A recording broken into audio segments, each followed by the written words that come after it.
الحمد لله رب العالمين والعاقبة للمتقين والصلاة والسلام على محمد بن عبد الله الأمين وعلى آله وصحبه أشداء على الكفار رحماء بين المؤمنين وأتباعهم وتابعيهم إلى يوم القيامة الحماة بيضة الإسلام والدين المبين. أما بعد فأعوذ بالله من الشيطان الرجيم. بسم الله الرحمن الرحيم. وليعفوا وليصفحوا ألا تحبون أن يغفر الله لكم والله غفور رحيم. وقال تعالى: ولمن صبر وغفر إن ذلك لمن عزم الأمور. وقال تعالى: ادفع بالتي هي أحسن السيئة. صدق الله العظيم. محترم بزرگوں و دوستوں، اللہ جل جلالہ وعم نوالہ نے ہم سب کے لیے دین محمدی اور شریعت مصطفی کا انتخاب فرمایا. یہ دین محمدی اور شریعت مصطفی کامل، مکمل، منظم اور مرتب دین. اس کے اندر آدمی کی ولادت سے لے کر وفات تک کے سارے مسائل و سارے مراحل کا بہترین حل موجود ہے. انسانی زندگی کا کوئی ایسا گوشہ اور کوئی ایسا شعبہ نہیں ہے جہاں پر اس دین محمدی نے رہبری اور رہنمائی فرمائی ہو. ایک طرف عبادات اور معاملات کے لمبے چوڑے وسائل تھے کہ اس کے اندر کوئی جزیہ اور کوئی وسیع ایسا نہیں چھوڑا جہاں پر سیر حاصل کما حقہ دستگیری فرمائی ہو. تو دوسری طرف معاشرت اور رہن سہن کے بعد بھی کوئی کمی اور کوئی کوتاہی نہیں چھوڑی. آج کل ہمارا معاشرہ اسلامی تعلیمات سے، نبوی تعلیمات سے بالکل عاری اور خالی نظر آ رہا ہے. معاشرے کے اندر برائیاں عروج پر ہیں، رسم و رواج شاید لامتناہی سلسلہ ہے، بد اخلاقی اور بدکرداری کا مظاہرہ عام ہے. آپسی بغض و عناد کی وجہ سے غروب مردہ اور بے اثر ہو چکے. آخر معاشرے کے اندر اتنی ساری خرابیاں کیوں ہیں؟ معاشرہ ترقی کے بجائے دن بدن تباہی اور بربادی کے دہانے پر کیوں جا رہا ہے؟ اور دن بدن روکھا، سوکھا اور بوکھلا کیوں ہوتا جا رہا ہے؟ آخر اس کی وجہ کیا ہے اور اس کا سبب کیا ہے؟ دوستوں بزرگوں، اس کی بہت ساری وجوہات ہو سکتی، اس کے بہت سارے اسباب ہو سکتے، لیکن سب سے بڑی، سب سے اہم اور سب سے بنیادی وجہ یہ ہے کہ آج ہم نے اپنے معاملات کے اندر ایک دوسرے کو معاف کرنا چھوڑ دیا، ایک دوسرے کو درگزر کرنا چھوڑ دیا، معاملے کو رفع دفع کرنا چھوڑ دیا، کرم کا، فضل کا معاملہ کرنا چھوڑ دیا. صفت رحم اور صفت عفو کو ہم اپنے دل کے اندر جگہ دینے کے لیے آمادہ نہیں، اور صفت فضل اور صفت کرم کا لبادہ اوڑھنے کے لیے ہم تیار اور مستعد ہیں. حالانکہ عفو و درگزر کرنا، معاف کرنا خداوند قدوس کی سب سے بڑی صفت ہے. اللہ رب العزت نے اپنے کتاب مقدس کے اندر اس صفت کو اکثر و بیشتر جگہوں پر ذکر کیا ہے. کہیں اللہ فرماتے ہیں اللہ غفور رحیم، کہیں فرمایا ان اللہ غفور رحیم، کہیں فرماتے ہیں ان اللہ رؤوف رحیم، کہیں فرمایا ان اللہ عفو غفور، کہیں فرماتے ہیں ولیعفوا ولیصفحوا الا تحبون ان یغفر اللہ لکم واللہ غفور رحیم. ان آیت کریمات سے بخوبی اندازہ ہو سکتا ہے کہ معاف کرنے کی، ایک دوسرے کو عفو و درگزر کرنے کی کتنی بڑی اہمیت. نیز سے معاف کرنا پیغمبرانہ شان ہے، پیغمبرانہ صفت ہے. ہر نبی کی یہ صفت رہی اور ہر رسول کی یہ صفت رہی، اور اسی صفت کے ذریعے اور اسی خصلت کے ذریعے ہر نبی لوگوں کو اپنا بنایا کرتے تھے، اپنے سے قریب کرتے تھے اور کام میں معاونت سے کام لیتے تھے. اللہ کے نبی علیہ السلام کے حیات مبارکہ کے اندر اس صفت کا اچھا خاصا حصہ دیکھنے کو ملتا ہے. جب اللہ کے نبی علیہ السلام کو نبوت کا تاج سجایا گیا، آپ کو نبوت و رسالت سے سرفراز کیا گیا، تو اس وقت اللہ کے نبی علیہ السلام پر طرح طرح کے حالات آئے، مسائل کا سامنا ہوا، مشکلات کا سامنا ہوا، ظلم و ستم کے پہاڑ آپ پر ٹوڑے جانے لگے. اللہ کے نبی علیہ السلام اپنے مشن کے مطابق جب لوگوں کو دعوت دینے کے لیے جاتے تو آپ کی باتوں کو جھٹلایا جاتا، آپ کے ساتھ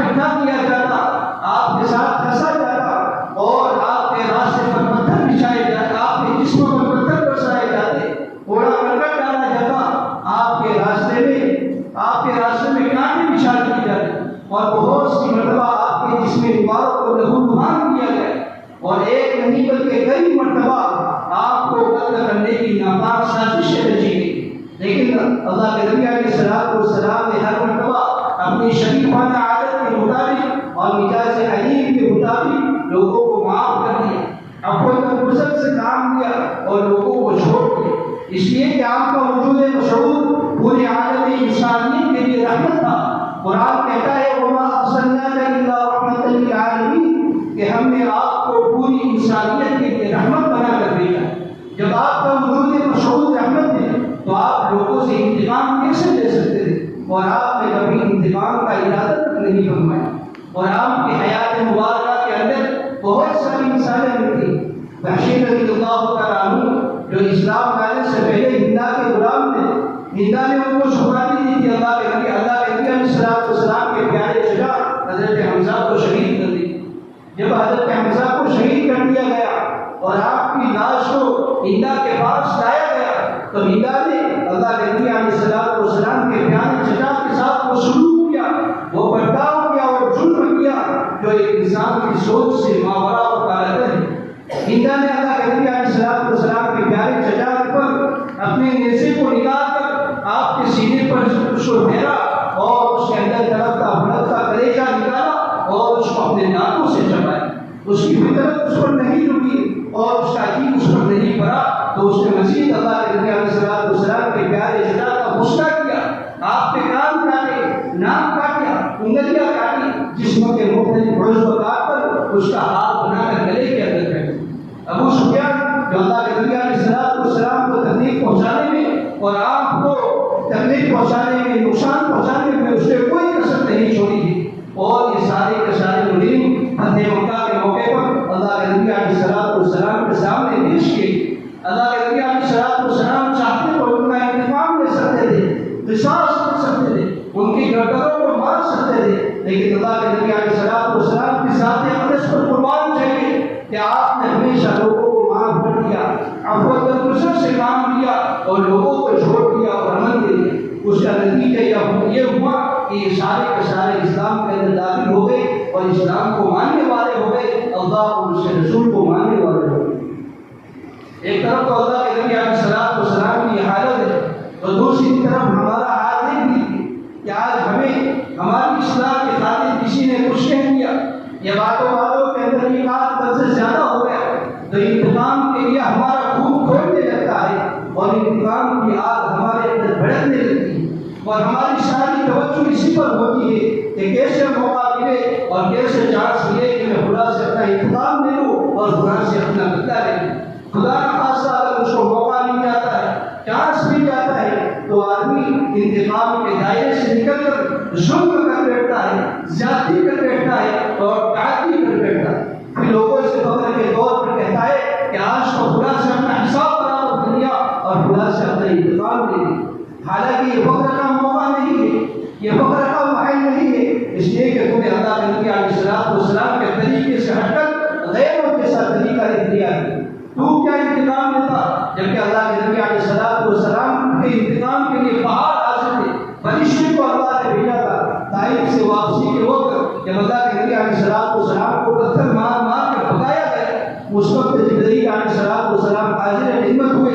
اور اللہ کے نبی کو سلام کیا اور تسلی دی کہ آپ کے رب نے دیکھ لیا جو آپ کے ساتھ ہوا، اور آپ کے رب نے میرے ساتھ ایک فرشتے کو بھیجا ہے کہ جس کے ذمہ پہاڑوں کی خدمت ہے۔ وہ فرشتہ اللہ کے نبی کے قریب ہوا، سلام کیا اور کہا کہ آپ اجازت دیں تو میں ان دونوں پہاڑوں کو ملا دوں اور ان بستی کو کچل کر نسل کر ان کی چٹنی بنا دوں۔ لیکن اللہ کے نبی علیہ السلام کی ذات رحیمہ کو دیکھیے، ذات شریفانہ کو دیکھیے۔ اللہ کے نبی علیہ السلام نے جواب دیا کہ اگر یہ لوگ ایمان نہیں لائیں گے تو ان کے بعد آنے والی نسل ایمان لے آئے گی، اور ان کے بعد والی نسل کے اندر لوگ اللہ اور اس کے رسول کو ماننے والے ہوں گے۔ اور انتقام کے اندر آدمی کو کچھ حاصل نہیں ہوتا، کچھ نصیب نہیں ہوتا، نہ آدمی کے مال میں اضافہ، نہ صلاحیت کے اندر اضافہ، کسی چیز کے اندر اضافہ نہیں ہوتا، بلکہ جب آدمی معاف کر دے، عفو و درگزر کر دے اور صبر و ہمت اور استقامت کے ساتھ کام لے تو آدمی کے نیکیوں کے اندر اضافہ ہوتا ہے اور آدمی خدا کی طرف سے ملنے والے ثواب کا مستحق ہوتا ہے۔ اور معاف کرنے کے اندر بالکل آسان نہیں ہے کہ آدمی ایک کام سے سنے دوسرے کام سے نکال دے. بے شک اپنے باپ کی روزانہ سنتا رہتا ہے, اپنی ماں کی سنتا ہے, اپنے بڑے بھائی کی سنتا ہے, اپنے شیخ کی سنتا ہے, کتنوں کی سنتا ہے, لیکن اگر ایک آدھ مرتبہ اپنے مسلمان بھائی نے کچھ کہہ دیا تو اس کو معاف کر دے. اس کو معاف کرنے سے ہماری عزت پر کوئی حملہ نہیں اور ہماری آخرت کے اندر کوئی بربادی نہیں ہے. اور اللہ کے نبی علیہ الصلوۃ والسلام کی ذات رحیمہ کو دیکھیں کہ آپ نے کیسے کیسے مصائب آپ نے برداشت کیے اور آپ نے کیسے کیسی تکلیفیں اللہ کے نبی علیہ الصلوۃ والسلام نے صرف اسی امت کی خاطر اور صرف اسی مسلمان لوگوں کی خاطر اللہ کے نبی علیہ الصلوۃ والسلام نے برداشت کی. اگر جہاں کہیں دو آدمیوں کے درمیان میں ٹکراؤ ہو جائے, انبن ہو جائے, اونچ نیچ ہو جائے, تو تیسرے آدمی کی یہ ذمہ داری بنتی ہے کہ وہ دونوں کے درمیان میں صلح کرا دے, ان کے رشتے کو آپس میں جوڑ دے اور ان کے اندر محبت ڈال دے. اس لیے کہ اگر ہماری معاشرے کی بدنصیبی کہیے یا بدبختی کہیے تو وہ تیسرا آدمی بجائے صلح کرانے کے, بجائے رشتوں کو جوڑنے کے, اس آگ کے اندر گھی ڈالنے کا کام کرتا ہے اور اس آگ کو اور بھڑکاتا ہے. ادھر کی بات ادھر نقل کرتا ہے, ادھر کی بات ادھر نقل کرتا ہے, جس سے دو فریق کے درمیان عداوت اور دشمنی بڑھتی ہی چلی جاتی ہے. اور پھر دو فریق سے دو خاندانوں کے اندر آتی, دو خاندانوں سے دو قبیلوں میں آتی ہے, دو قبیلوں سے پورے معاشرے کے اندر بغض و عناد کا, عداوت و دشمنی کا ایک ماحول ہو جاتا ہے. یاد رکھیے قسم خدائے پاک کی کہ جس معاشرے کے اندر بغض و عناد ہو, عداوت و دشمنی ہو, ایک دوسرے کو معاف کرنے کا جذبہ نہ ہو اور معاف کرنے کی قدر و فضیلت نہ ہو, وہ معاشرہ یقیناً 100 سال پیچھے چلا جاتا ہے اور وہ معاشرہ کبھی بھی ترقی نہیں کر سکتا ہے, نہ دین کے اعتبار سے, نہ دنیا کے اعتبار سے, نہ تعلیم اور ایجوکیشن کے اعتبار سے, اور نہ تربیت کے اعتبار سے, اور نہ معیشت کے اعتبار سے, اور وہ معاشرہ ہزاروں سال پیچھے چلا جاتا ہے. اگر یقین نہیں آتا ہے تو عربوں کی تاریخ اٹھا کر دیکھ لیجیے کہ عربوں نے اسلام آنے سے پہلے ان کا کیا حال تھا, کہ اسلام آنے سے پہلے اتنی ذلیل اور اتنی رذیل اور گھٹیا قسم کی قوم تھی کہ ان کو ہمیشہ لڑنا جھگڑنا مارنا دھاڑنا, ایک دوسرے کی عزت پر حملہ کرنا, ایک دوسرے کے کاموں کو کھینچنا, یہ ان کا شیوا تھا اور یہ ان کا طریقہ تھا. معمولی باتوں میں سال کا سال تک لڑا کرتے تھے, ایک دوسرے کے قبیلوں کو ختم کرتے تھے, اور لیکن اپنے ہوش کے اندر آنے کے لیے وہ تیار نہیں تھے. اس کا نتیجہ یہ ہوا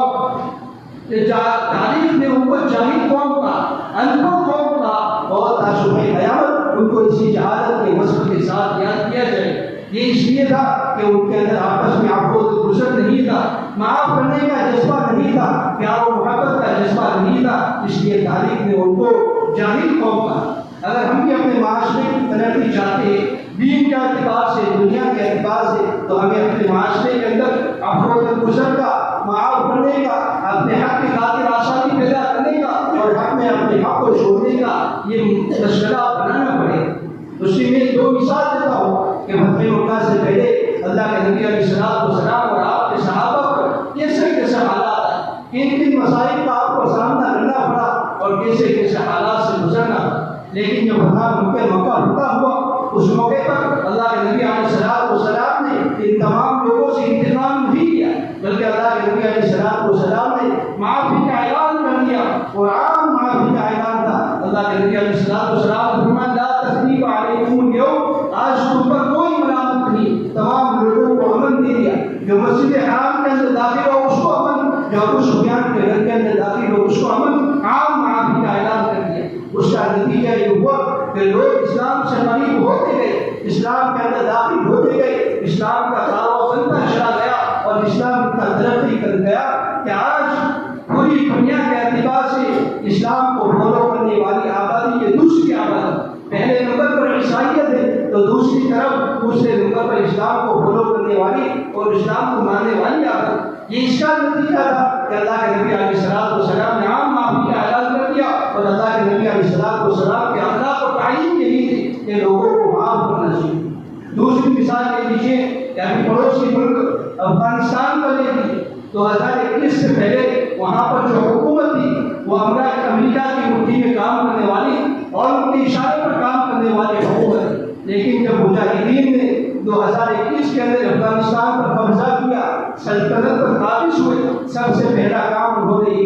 کہ انہوں نے بھی فتح مکہ کی تاریخ کو دہراتے ہوئے عام معافی کا اعلان کر دیا۔ حالانکہ قرآن سرکار کے اندر کچھ ایسے افسران تھے، کچھ ایسے کارکنان تھے، کچھ ایسے لوگ تھے جنہوں نے مجاہدین کے ساتھ ایسا ظلم کیا ہے اور ایسا برتاؤ کیا ہے کہ آدمی اس کو بیان نہیں کر سکتا۔ ان مجاہدین کو لاشوں کو انہوں نے جلایا، لیکن اس کے باوجود ان لوگوں نے مجاہدین نے ان کو معاف کر دیا۔ اس کا نتیجہ یہ ہوا کہ آج افغانستان ترقی کی راہ پر گامزن ہے، دین کے اعتبار سے بھی ترقی ہے، دین کا اچھا خاصا ماحول ہے، دنیا کے اعتبار سے بھی ترقی ہے اور معیشت کے اعتبار سے بھی ترقی ہے اور تربیت کے اعتبار سے بھی ترقی ہے۔ معیشت کے اعتبار سے تو اتنی ترقی ہے کہ امریکہ کا ایک ڈالر افغانستان کے 66 روپے کے برابر، جبکہ ہمارے ملک کا 83 یا 84 روپے۔ ہماری ملک کی معیشت سے بھی افغانستان کی معیشت میں بڑی ہوئی۔ اسی پر اس کا نتیجہ تھا کہ انہوں نے عام معافی کا اعلان کر دیا اور لوگوں کو اخوت کے ساتھ اور پیار محبت کے ساتھ ان کو رکھا۔ اگر ہم اپنے اسلاف کی تاریخ کو دیکھیں کہ ان پر بھی مسائل لائے گئے، تکلیفیں آئیں، لیکن انہوں نے ہمیشہ صبر سے کام کیا،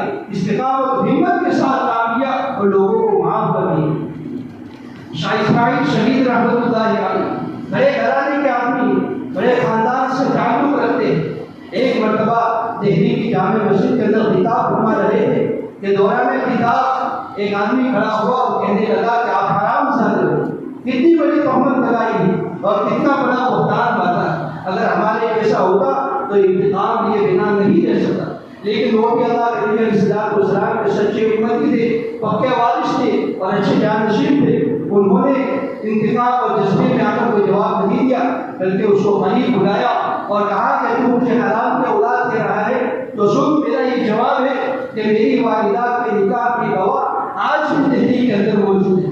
میری والدہ کے نکاح کی گواہ آج بھی دہلی کے اندر موجود ہے۔ ایسا جواب دیا کہ سامنے والے سے انتقام بھی نہیں دیا اور جو اپنے اوپر جو الزام آیا تھا اس الزام کو بھی دفع کر۔ یہ ہے اللہ کے نبی علیہ السلام کی تعریف اور یہ ہے اللہ کے نبی علیہ السلام کی اخلاق کہ جواب اس طرح دیا جائے کہ آدمی کو انتقام بھی نہیں لگے اور اپنے اوپر جو الزام آئے الزام بھی دفع ہو جائے۔ صدیق اکبر رضی اللہ تعالیٰ عنہ کی بیٹی اللہ کے نبی علیہ السلام کی پیاری دلہن عائشہ صدیقہ رضی اللہ تعالیٰ عنہ پر جب منافقین نے تہمت لگائی اور ان کی عزت پر حملہ کیا تو اس وقت کچھ بھولے بھالے مسلمان جن میں سے حضرت عیسیٰ بن عبادہ رضی اللہ تعالیٰ عنہ بھی وہ بھی ان کے ساتھ ہو گئے اور بہتان کے اندر وہ بھی شریک ہے۔ صدیق اکبر کو جب پتا چلا کہ یہ بھی شریک ہے، صدیق اکبر حضرت عیسیٰ کی خبر گیری کرتے تھے، کفالت کرتے تھے، ضرورت کا خیال رکھتے تھے، لیکن ان کو پتا چلا کہ یہ بھی شامل ہے اور صدیق اکبر رضی اللہ تعالیٰ عنہ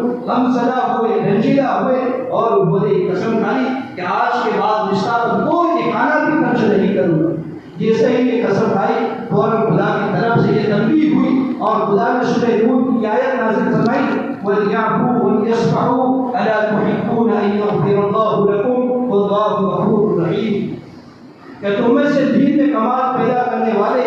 دینی کمال والے اپنے رشتہ داروں کو نہ دینے کی قسم نہ کھائے، بلکہ اپنے رشتہ داروں کو دیتے رہیں اور چاہیے کہ جو معاملہ ہوا ہے اس کو معاف کر دے۔ اگر تم یہ چاہتے ہو کہ اللہ رب العزت تمہیں ایسے وقت میں معاف کر دے جب تم معافی کے طلبگار ہو، معافی کا خواہش مند ہو، معافی کے ضرورت مند ہو اور معافی تمہاری سب سے بڑی ضرورت ہو، اس کے بغیر تمہیں چاہے کار نہ ہو، تو تم اپنی زندگی کے اندر اور اپنی حیات کے اندر لوگوں کو معاف کرنا سیکھو، لوگوں کے ساتھ معاف و درگزر کا معاملہ کرنا سیکھو۔ یہ بھی آیت اتری تو فوراً صدیق اکبر رضی اللہ تعالیٰ عنہ نے ان کو معاف کر دیا اور ان کا رابطہ واپس شروع کر دیا اور ان کی ضرورت کا خیال رکھنا شروع کر دیا۔ یہ ہے صحابہ کے اخلاق۔ صحابہ کی مقدس جماعت ایسی جماعت تھی جو ہمیشہ تکلیف دینے والی جماعت تھی، تکلیف دینے والی جماعت نہیں۔ صحابہ میں سے کوئی صحابی ایسا نہیں ہے جنہوں نے اپنی ذات کے خاطر انتقام کیا۔ ہاں اللہ کے نبی علیہ السلام کا کوئی آنچ آئی فوراً انہوں نے اپنی تلوار کو لانچ کر لیا اور فوراً اپنی تلوار کو نکالا،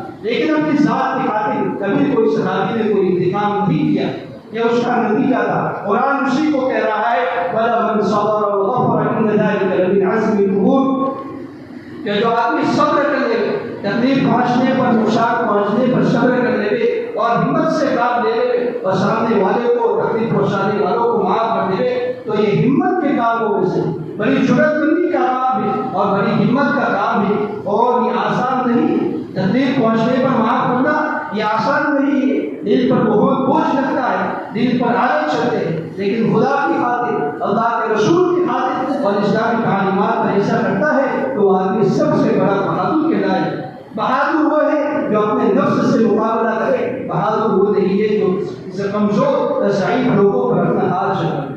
اور دوسری کسی کو دوسرے انداز میں قرآن یوں کہتا ہے ادفع بالتی ہی احسن السیئہ، کہ تم برائی کا جواب اچھائی سے دو، برائی کا جواب بھلائی سے دو۔ ایسا نہ ہو کہ اینٹ کا جواب پتھر سے، بلکہ اینٹ کا جواب گلدستے سے دو۔ سامنے والا تکلیف پہنچاوے، نقصان پہنچاوے تو اس کو معاف کر دو، اور تم خدا کی خاطر اس کو معاف کرو اور اس کے ساتھ احسان کا معاملہ کرو، اس کی معاونت کرو، اس کی ضرورت کو خیال رکھو۔ یہ ہے قرآن کا میسج اور یہ ہے قرآن کا سندیش کہ تم برائی کے ساتھ، برائی کوئی آدمی برائی کرے لیکن تم اس کے ساتھ اچھا معاملہ کرو۔ اگر تم اپنے حق کی خاطر آسانی پیدا کرو، کسی کو قرض دے رکھا ہے اس کو مہلت دو، اور جہاں کہیں لڑائی جھگڑے کا غصہ و عناد کا مسئلہ ہو جائے، لڑائی جھگڑے کا اندیشہ ہو جائے، اپنے حق کو چھوڑ دو۔ اس لیے کہ اللہ کے نبی علیہ السلام کی حدیث ہے، اللہ کے نبی علیہ السلام فرماتے ہیں کہ جو آدمی حق پر رہتے ہوئے بھی اپنا حق چھوڑ دے، کل قیامت کے دن جنت کے بیچوں بیچ کے اندر اس کو مہر دلوانے کی ذمہ داری ملے گی۔ اللہ کے نبی فرماتے ہیں اس آدمی کو مہر دلوانے کی ذمہ داری ملے گی۔ اس پر ایک واقعہ نقل کرتا ہوں، مفتی شفیع صاحب رحمۃ اللہ علیہ جب یہاں سے پاکستان گئے تو انہوں نے سب سے پہلے ایک چھوٹا مدرسہ قائم کیا، اور اس مدرسے کے اندر طلبہ آتے رہے، لوگ فیض حاصل کرتے رہے اور علم کی پیاس بجھاتے رہے، لیکن طلبہ کی تعداد زیادہ ہو گئی اور وہ مدرسے کی جگہ کم پڑنے لگی۔ تو مفتی شفیع صاحب رحمۃ اللہ علیہ نے کوششیں کی، محنتیں کی، اور مفتی صاحب کو کراچی کے بیچوں بیچ کے اندر ایک بہت بڑی جگہ مل گئی جہاں پر ان کو مدرسہ بنانا۔ مفتی شفیع صاحب نے اس کے سارے سرکاری کامکاج پورے کر لیے، دستاویزات ہو گئے، ملک ملکیت ہو گئی اور زمین پر قبضہ ہو گیا۔ جب اس کی سنگ بنیاد ڈالنی تھی، مدرسے کا افتتاح کرنا، تو سنگ بنیاد کے تعلق سے مفتی شفیع صاحب رحمۃ اللہ علیہ نے ایک بڑا جلسہ بنایا جس کے اندر پاکستان بھر سے بڑے بڑی شخصیات کو مدعو کیا اور اسٹیج پر بٹھایا۔ جب وہ ایک آ گئی، جلسہ شروع ہو گیا تو اس وقت دوران جلسہ کچھ ہنگامے باز لوگوں نے اور بدبخت لوگوں نے یہ ہنگامہ کھڑا کر دیا کہ یہ مدرسے کی زمین نہیں ہے، یہ سرکاری زمین ہے، یہ خوراک کی زمین ہے۔ لوگوں نے ان کو سمجھایا لیکن وہ سمجھنے کے لیے تیار نہ ہوئے، اور بدبختی یہ کہی ہے کہ جو اسٹیج پر جو شخصیات تھی ان میں سے کچھ بڑے لوگوں نے ان کی تعریف کر، تو مفتی شفیع صاحب رحمۃ اللہ علیہ نے اپنا فیصلہ سنا دیا کہ اب اس زمین کو میں نہیں دوں گا، یہاں پر میں کوئی مدرسہ نہیں بناؤں۔ جب مجلس منتظمہ کو پتہ چلا کہ مفتی صاحب نے یہ فیصلہ لے کے مجلس منتظمہ حضرت کے پاس گئی اور کہا کہ ملکیت پر آپ کا قبضہ ہے، زمین پر آپ کا قبضہ ہے، دستاویزات مکمل ہو چکے ہیں، سارے پروف آپ کے پاس ہے، پھر آپ اس زمین کو کیوں چھوڑ رہے ہیں؟ مفتی صاحب نے جواب دیا کہ جس مدرسے کی ابتدا جھگڑے سے ہو وہ مدرسہ کیسے ترقی کر سکتا ہے، اس لیے میں اس زمین کو چھوڑتا ہوں۔ اور پھر انہوں نے یہ حدیث سنائی کہ جو آدمی حق پر رہتے ہوئے اپنا حق چھوڑ دے تو کل قیامت کے دن جنت کے بیچوں بیچ کے اندر اللہ کے نبی علیہ السلام اس کو مہر دلوانے کی ذمہ داری دے رہے۔ یہ حدیث سنائی اور پھر مجلس منتظمہ کی بات سے کہا اگر آپ کو مدرسہ بنانا ہو تو بناؤ، یہ اس کے اندر شامل نہیں۔ پھر خدا کا کرنا ایسا ہوا، خدا کا فضل ایسا ہوا کہ وہ زمین پر چلی گئی، لیکن اس زمین کے بدلے میں بہت بڑی زمین صاحب کو مل گئی جہاں پر انہوں نے دارالعلوم بنایا، مدرسہ بنایا، اور وہ آج بھی دارالعلوم کراچی کے نام سے مشہور ہے، اور وہاں پر لوگ ہزاروں طالبان علوم نبوت اپنے پیاس کو بجھاتے ہیں اور دنیا بھر کے خطے کے اندر اس علم کی روشنی کو جلاتے ہیں اور اس علم کی روشنما کو روشن کرتے ہیں۔ یہ اس کا نتیجہ تھا کہ انہوں نے صبر سے کام دیا اور حق نے حق کو چھوڑ دیا تو اللہ نے ان کو دنیا کے اندر بھی نواز دیا، اور آخرت کے اندر تو خدا کا وعدہ ہے ہی کہ دنیا کے اندر اس سے بڑی زمین مل گئی، اور آخرت کے اندر تو خدا کا وعدہ پورا ہونا ہی ہے۔ یہ اس کا نتیجہ ہے کہ ہم اپنے آپسی معاملات کے اندر گزر کرنا سیکھیں، معاف کرنا سیکھیں۔ معاف کریں گے تبھی ہمارا معاشرہ ترقی کر سکتا ہے۔ معاشرہ دین کے اعتبار سے، دنیا کے اعتبار سے، ہر اعتبار سے ترقی کرے گا۔ معافی نہیں ہوگی تو اس وقت ہمارا معاشرہ یہ ترقی نہیں کر سکتا۔ اللہ رب العزت کو معاف کرے۔